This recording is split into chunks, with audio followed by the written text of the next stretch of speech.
Nah, sekarang kita masuk ke perbaikan. Kebaikan kita itu ada batasnya.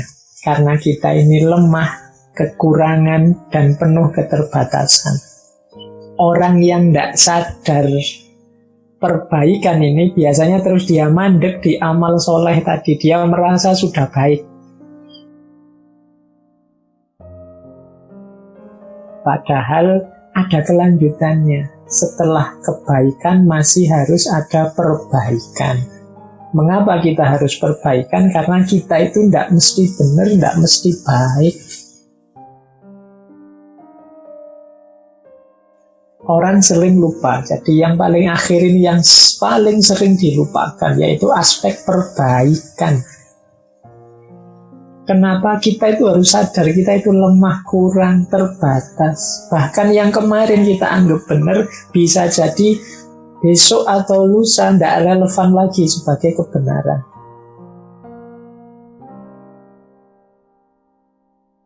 Dulu sebelum corona, sebelum pandemi, itu silaturahmi itu utama. Tapi setelah pandemi ini ya jangan banyak silaturahmi, kita disuruh jaga jarak.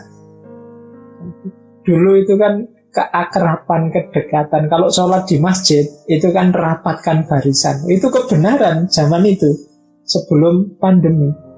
Imamnya sampai, ayo yang rapatkan barisan. Tapi begitu ada pandemi, kebenaran rapatkan barisan itu kan sudah tidak relevan. Situasinya tidak mendukung.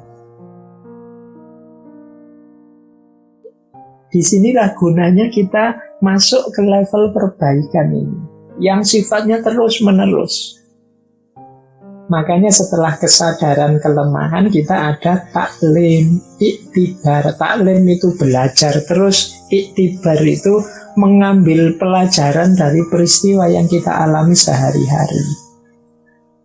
Setelah itu muhasabah, menghitung loh hasilnya taklim sama iktibar itu nanti jadi bahan muhasabah. Nah, dari situ kita terus taubat, tazkiyatun nafas. Kita bersihkan yang keliru-keliru, kita singkirkan yang tidak cocok. Kalau sudah bersih, kita jalankan yang lebih baik. Itu yang saya sebut islah. Amal baik, orangnya disebut muslih, yang melakukan perbaikan. Jadi kita ini harus selalu jadi selain mukmin, kita juga harus muslih, orang yang melakukan kesolehan, melakukan islah. Nah, ini sebelum kita akhiri, saya tidak tahu, mungkin masih ada waktu serba sedikit nanti untuk sedikit tanya jawab.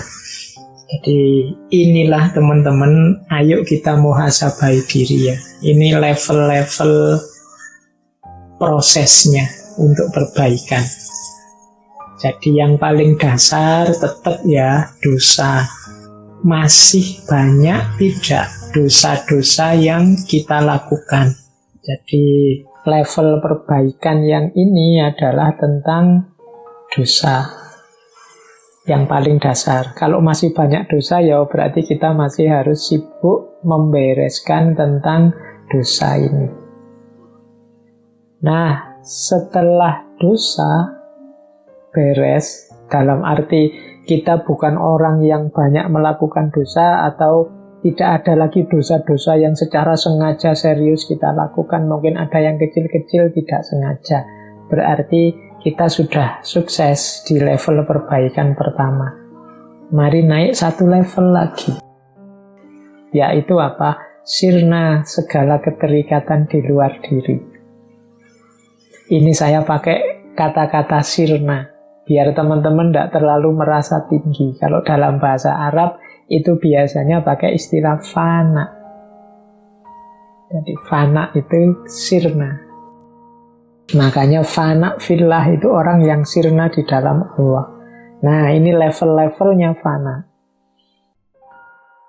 Fana paling dasar adalah sirnanya segala dosa.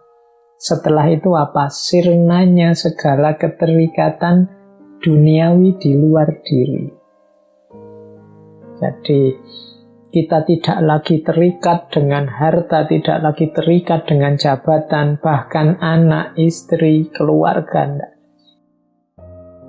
Tidak terikat itu maksudnya tidak segala-galanya demi harta, segala-galanya demi jabatan atau anak atau keluarga, enggak. Jadi sudah bisa menomorsatukan Allah. Sudah tidak lagi terikat oleh hal-hal yang sifatnya duniawi. Ini level 2. Ada level ketiga, yaitu sirnanya kesombongan diri.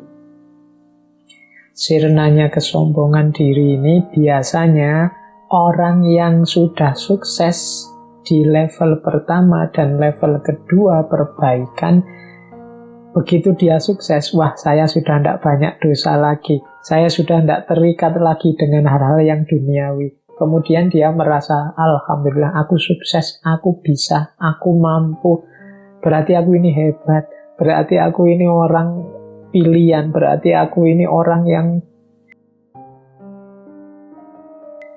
besar, berarti macam-macam. Itu biasanya tantangan selanjutnya adalah dirinya sendiri atau ego. Jadi, setelah mengalahkan dosa-dosa kegelapan, kemudian mengalahkan dunia di sekelilingnya, kemudian yang ketiga adalah mengalahkan egonya.